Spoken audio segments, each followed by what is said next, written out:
Hello, this is Kyle. So an introduction to this video for anyone else who might be watching. Basically, I was sent the first part of a script by Emilio Methven, I hope I'm saying your name right, from GEKO Film Media. I'll put the links and stuff below if you want to check them out. And I believe that this is going to be made into a film eventually, so I'll actually try and keep spoilers to a minimum, because anyone else who's watching this, I would like you to check this out eventually, when it gets made. So the first thing I'm going to say that works well is that the tone is set straight away through the language of the characters and the way they are presented and so forth. You can tell immediately that it's going to be quite a gritty mafia-style gangster story, which raises the stakes because you know to expect there to be violence and death, etc. And you've also got the more subtle touches in there, like the fact that the sofa is red, which I thought was a nice little touch because it kind of hints at the blood that might be spilled there later on, and as you pointed out correctly, it has the sort of association with hell and red devils and all of that as well. Now, in the part of the script that I've looked at so far, there are two central characters really, Luciano and Mr. Mancini, who are our father and son, but they are also given a relationship dynamic beyond that, so you kind of have a reason to care about them. And Luciano, as well, is a particularly interesting character, I think, as the baddie who's not really a baddie, which makes him someone I think that the viewer can identify with, and he also undergoes some genuine development as it goes along, which I liked.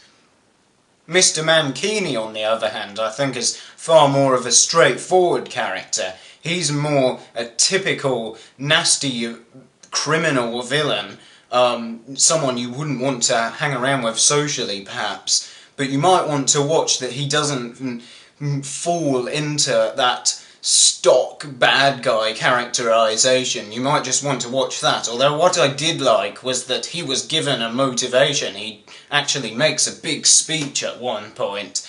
The only thing that perhaps could have worked better there is that when he's talking and he's saying all these things about his past, you can't really see any of it. What might be good is if perhaps he had a scar or something, then there's something that the audience can actually see and understand the point he's making.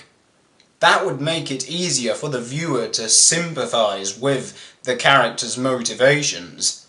One area where there isn't a lot of context at the moment is the conflict involving some of the other gang leaders. And I can see where you've kind of tried to be mysterious with this. I think there's a conversation near the beginning where Mr. Mancini's actually talking to one of the bodyguards and says, "Is it them, the ones we discussed?" So not a lot of detail there. Now, this is fine and all very well if you are using the whole gang conflict just as a framing device within which to explore the whole relationship between Luciano and his father. In fact, the lack of context could perhaps be seen as being reflective of how Luciano is kind of disengaged and disenchanted with the whole mafia culture and lifestyle.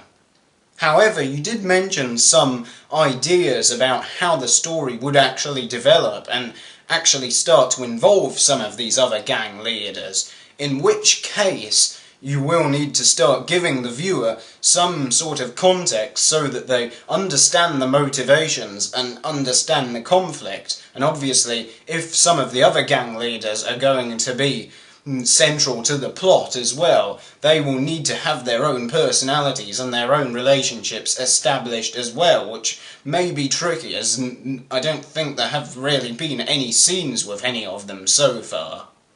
Personally, I would like to see the other gang leaders being presented really in a similar way to Luciano and Mr. Mancini, and in that they are not nasty people because they like to be nasty, but because they have been driven to be the way they are through outside circumstances, if you see what I mean, because then they're not just, it's not a simple good versus evil fight, it's not straightforward, and it makes them more believable as characters rather than being like comic villains.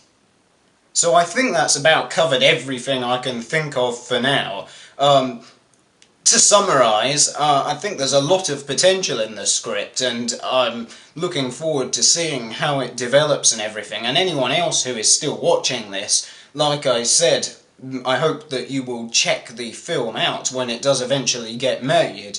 And until then, don't forget, as always, to check on my website and my Facebook page, like and subscribe, and I'll see you next time.